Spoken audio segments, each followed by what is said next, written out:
Here comes the rose ceremony, and she says Jeff's name first and hands him the rose. And my first thought is, oh man, poor Ari's going home. I had developed a friendship with these guys, and I truly felt bad for Ari because he was on his way home. And to my surprise, the next name she called was Ari.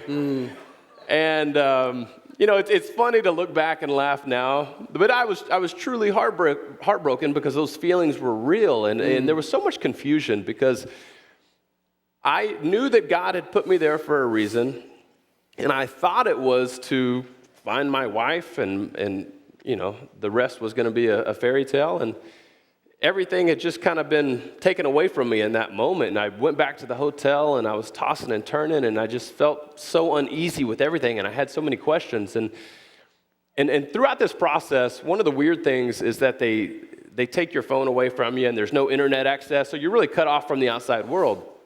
So I couldn't talk to friends and family at home and ask them for their advice and that kind of thing. And so after being kicked off, I finally had the chance to call home, and it was about 3 a.m, and I called my parents, and my dad answered the phone, and I told him what had happened, and he said, son, just come home. We want to love you. We want to put our arms around you and just shower you with love. And he said, that God has greater plans for you. And, as bad as it hurt, and it sounds funny because it's just heartbreak, and I know everyone goes through it at some point, but as bad as it hurt and as confused as I was, I still knew that God was there with me, and I still knew that he had greater plans for me. And it doesn't necessarily mean that he's going to take away the heartache or take away the sorrow or despair, whatever you're going through, but it is so reassuring to know that I've got this all-powerful God that is my best friend that is going to get me through any circumstance. Right on.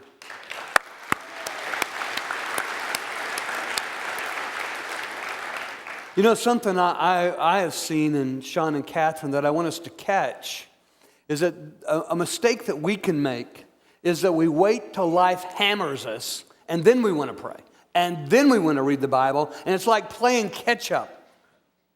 And so that here Shawn doesn't realize that the hammer is going to fall hard. His heart's he's going to be wrecked. His heart's going to be broken. He's going to feel the bitter sting of rejection. But he's been building himself up on the inside all this time.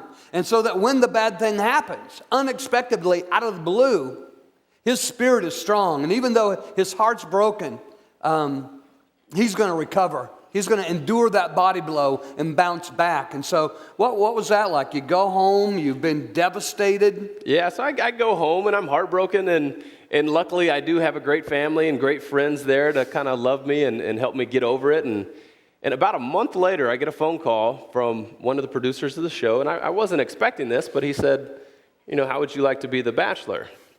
And I told him, I said, man, you guys